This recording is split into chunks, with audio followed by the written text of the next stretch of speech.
Mr. Small was out for a walk. He was feeling more than a little sorry for himself. It wasn't much fun being as small as he was.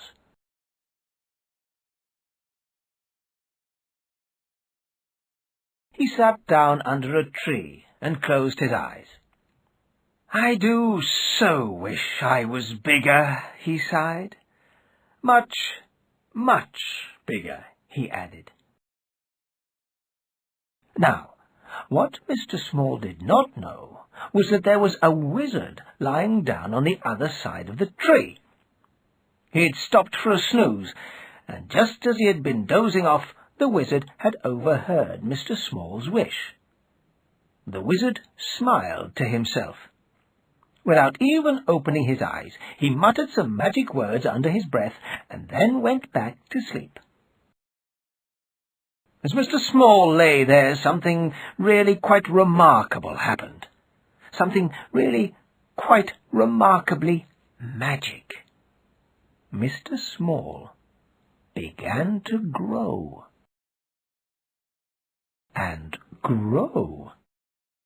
And grow. Until he bumped his head on a branch. When he crawled out from underneath the tree and stood up, he was taller than the tree. Much taller. "Gosh," said Mr. Small. He could not believe his eyes. He could not believe his size. He went for a walk to try out his new size. It was wonderful. He could see over the top of everything. He leapfrogged over the trees and jumped over rivers.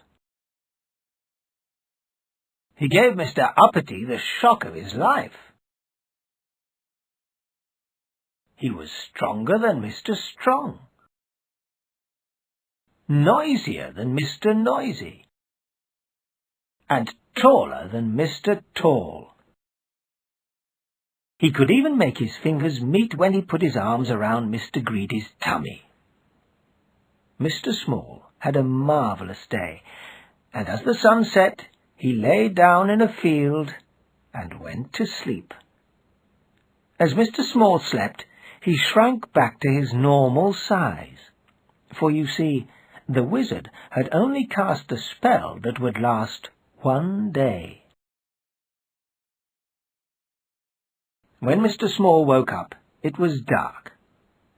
"What a wonderful dream," he said to himself, and got up to walk home. But he found he couldn't. He was surrounded by a wall. However, when he felt along the bottom, he discovered that he could lift up the wall. It was light outside, and when he crawled out, Mr. Small could not believe his eyes. He had been trapped underneath a hat.